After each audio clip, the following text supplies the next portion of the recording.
السلام علیکم ناظرین، آپ دیکھ رہے شنواری ٹی اسٹوڈیو اور ہم آپ کے ساتھ ایک کہانی شیئر کرتا ہوں جس کا عنوان ہے بے بس بادشاہ۔ ناظرین، انگلینڈ میں ایک غریب بادشاہ حکومت کرتا تھا۔ اس کا نام میڈاس تھا۔ اس کے پاس دولت کی کمی نہیں تھی۔ وہ سونے کی بنی ہوئی چیزوں کو بہت پسند کرتا تھا اور ہر وقت اس فکر میں رہتا کہ اس کے پاس سونے کی بنی ہوئی بہت سی چیز ہو۔ اپنی اس شوق میں اپنی رہائی کو بھول گیا تھا۔ اپنے ملک کے لوگوں کی بھلائی کے لیے وہ کوئی کام نہیں کرتا تھا، اس لیے اس کے ملک کے لوگ بہت غریب تھے۔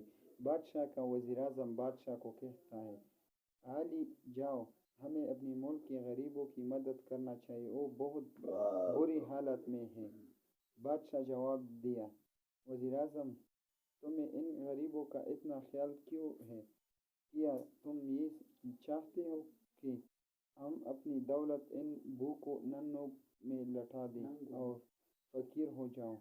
نہیں، یہ نہیں ہو سکتا ہے، ہم ان کی کوئی مدد نہیں کر سکتے۔ یہ کہہ کر وہ اپنے محل کے کمرے میں چلا جاتا اور اپنے پاس جمع کی ہوئی سونے کی سکے گننے لگتا۔ وہ جتنا زیادہ سونے کی سکے گنتا، اسے اتنا ہی مزہ آتا۔ بادشاہ میڈاس کی ایک بڑی ہی پیاری لڑکی تھی جس کا نام میری گولڈ تھا۔ میری گولڈ بہت خوبصورت تھی، اسے پھول بہت پسند تھے اور جب بھی موقع ملتا وہ باغ میں جا کر پھول جمع کرتے تھے۔ جب بھی میری گولڈ کی سالگرہ ہوتی تو بادشاہ اسے سونے کی بنے ہوئے تحفے دیتا۔ ایک دن جب اس کا وزیر اسے غریبوں کی مدد کرنے کو کہہ رہا تھا، بادشاہ غصے ہو کر بولا، تم کو نہیں معلوم کہ میں دنیا کا امیر ترین بادشاہ بننا چاہتا ہوں اور تم ہو کہ میری دولت کم کرنے کا سوچتے رہو؟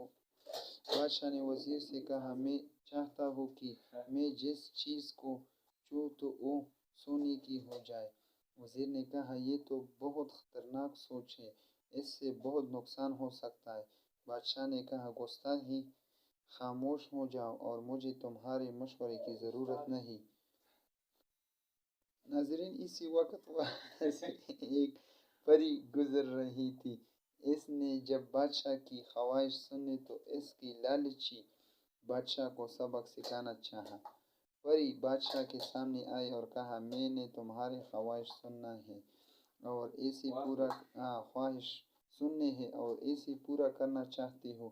بادشاہ یہ سن کر بہت خوش ہوا۔ پری نے کہا، کل صبح تم کسی چیز کو بھی چھو گے وہ سونے کی ہو جائے گی۔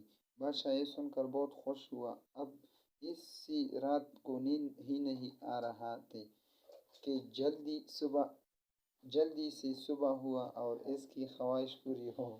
اس نے اپنے آپ سے کہا، میں سب سے امیر بادشاہ بن جاؤں گا، لوگ میری دولت کی مثال دی گئی۔ کتنا اچھا لگے گا جب میرے پاس ہر چیز سونے کی ہوگی۔ صبح بادشاہ بہت جلد نیند سے جاگ گیا۔ اس نے جیسے ہی اپنے کمبل کو چھوا تو کمبل سونے کا ہو گیا۔ بادشاہ بہت خوش ہوا۔ اب اس نے کرسی کو چھوا تو کرسی بھی سونے کی ہو گئی۔ جگ کو چھوا تو وہ بھی سونے کا ہوگا۔ موم بتی کے اسٹینڈ کو چھوا تو وہ بھی سونے کا ہو گیا۔ اپنی پالنگ کو چھوا تو وہ سونے کا ہو گیا۔ اپنے کمرے کی سب چیز کو سونے کا کرنے کے بعد بادشاہ اپنے محل کے باغ میں گیا۔ وہاں اس نے پھولوں کو چھوا تو وہ بھی سونے کی ہوگی۔ میرے گولڈ کی پلی ہوئی ہرن اور خرگوش کو چھوا تو وہ بھی سونے کی ہوگی۔ ہر چیز کو سونے کا بنا کر بادشاہ خوشی خوشی محل میں واپس آیا۔ جب وہ ناشتہ کرنے میز پر بیٹھا تاکہ ناشتہ کر سکے، میز پر ناشتہ لگ چکا تھا۔ ناشتے میں دنیا کی ہر نعمت موجود تھی۔ بادشاہ نے کھانے کو ہاتھ بڑھایا۔ اس نے سیب کو اٹھانا چاہا تو وہ سونے کا بن گیا اور جس چیز مثلاً ڈبل روٹی، دودھ کا گلاس، مکھن، جام، ٹری، نوکری وغیرہ کو ہاتھ لگا تو وہ چیز سونے کی بن جاتی۔ ناشتہ نہ کر سکا بچوں، کیا کبھی سونے کی چیز بھی کھائی جا سکتی؟ یہ چیز تو صرف رکھنے کے لیے ہوتی، انہیں کھاتا کون ہے جو بادشاہ کھا سکتا ہے؟ صبح جب شہزادی میری گولڈ اپنے محل کے باغ میں پھول توڑنے گئی تو وہاں کا عجیب نظارہ دیکھ کر حیران ہو گئی کہ سارے باغ اور اس کے پالتو جانور مختلف نظر آ رہے تھے۔ وہ بہت اداس ہو گئی۔ اس نے کہا، سب پھولوں کو خوشبو ہو گئی، میرے پالتو جانور بھی حرکت نہیں کر رہے ہیں، یہ ان سب کو کیا ہو گیا؟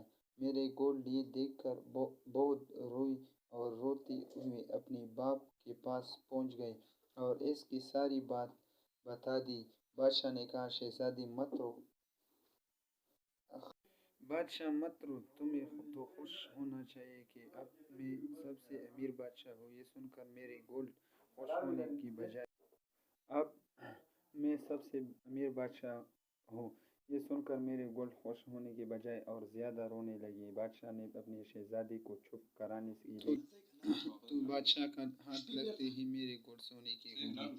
ایک جتنی جاگتی شہزادی اب ایک سونے کی مجسمہ بن گیا۔ یہ دیکھ کر بادشاہ بہت پریشان ہو گیا۔ اس نے تمام حاکموں کو اپنے دربار میں بلایا تاکہ وہ شہزادی کا علاج کر سکیں، مگر ایسی تو کوئی بیماری ہی نہیں تھی۔ تمام حاکموں نے بڑی کوشش کی کہ شہزادی کو واپس اصلی حالت میں لا سکیں، مگر وہ ناکام رہے۔ اب تو بادشاہ غمگین ہو گیا۔ اس کی جتنی جاگتی شہزادی اب ایک سونے کا مجسمہ تھی، وہ اس کے لیے کچھ نہیں کر سکتا۔ بادشاہ نے اپنی اداسی کو دور کرنے کے لیے شہر کا دورہ کیا۔ دوپہر کے کھانے کا وقت ہو گیا تھا اور غریب سے غریب انسان بھی کھانا کھا رہا تھا، مگر بادشاہ بھوکا تھا۔ اس نے صبح سے کچھ نہیں کھایا تھا اور اب لوگوں کو کھاتا دیکھ کر اس کو بھی بھوک لگی، لیکن وہ کھانے کو چھوپتے ہوئے ڈرتا تھا۔ ایسے ڈرتا تھا کہ جیسے ہی اس نے کھانے کی کسی چیز کو چھوا تو وہ سونے کی ہو جائے۔ بادشاہ نے یہ بھی دیکھا کہ محل سے باہر بہت سے بچے کھیل کود رہے تھے۔ یہ دیکھ کر وہ اداس ہو گیا، اب اس کی بیٹی کبھی نہیں کھیل سکتی۔ بادشاہ اس لمحے کو کوس رہا تھا جب اس نے یہ خواہش کی تھی کہ اس چونے سے ہر چیز سونے کی ہو جائے۔ اس نے کہا، کاش میں خواہش نہ کرتا تو آج مجھے یہ دن نہ دیکھنا پڑتا، شہزادے بھی ٹھیک ہوتے اور میں بھی پہلے کی طرح سکون اور آرام سے ہوتا۔ اس طرح پچھتاتا ہوا وہ محل واپس آ گیا۔ اچانک اس کے سامنے وہی پری آ گئی۔ پری نے بادشاہ سے پوچھا، تم اداس کیوں ہو بادشاہ؟ کیا اب تم سب سے بڑی امیر بادشاہ نہیں ہو؟ بادشاہ نے کہا، اچھی پری، اب میں سب سے امیر بادشاہ ہوں، لیکن اتنا سونا بھی مجھے خوش نہیں کر سکتا۔ اچھی پری، مہربانی کر کے میری مدد کر۔ یہ سن کر پری جان گئی، اب بادشاہ کبھی لالچ نہیں کرے گا۔ پری نے بادشاہ کو پانی سے بھرا ہوا پانی کا جگ دیا اور کہا، اس جگ کا پانی ہر اس چیز سے چھڑک دو جس کو تم نے چھوا۔ بادشاہ جگ لے کر پہلے باغ کی طرف بھاگا۔ جب اس نے پھولوں پر جگ کا پانی چھڑکا تو وہ پہلے کی طرح تازہ اور خوشبودار ہو گئے۔ یہ دیکھ کر بادشاہ بہت خوش ہوا۔ اس نے شہزادی کے پالتو جانور پر پانی چھڑک دیا تو وہ بھی بھاگنے لگے۔ ناظرین، اس دن کے بعد بادشاہ نے لالچ سے توبہ کیا اور اپنے ملک کی رہائی کے لیے فلاحی کام شروع کی۔ اس نے غریبوں کی مدد کرنے اور ان کے لیے اچھی منصوبے تیار کیے۔ اسے احساس ہو گیا تھا کہ سونا اور دولت ہی انسان کو خوشی نہیں دے سکتے، صرف نیکی انسان کو سچی خوشی دے سکتی ہے۔ اب وہ غریبوں کا ہمدرد اور نیک بادشاہ بن گیا تھا، اس لیے اس کے ملک کے لوگ اس کو اب بہت پسند کرنے لگے تھے اور خوشی خوشی اپنے ملک پر حکومت کرنے لگا۔ ناظرین، جب ویڈیو اچھی لگی تو ہمارے چینل لائک کرو، سبسکرائب کرو اور دیکھنے کا بہت شکریہ۔ خدا حافظ۔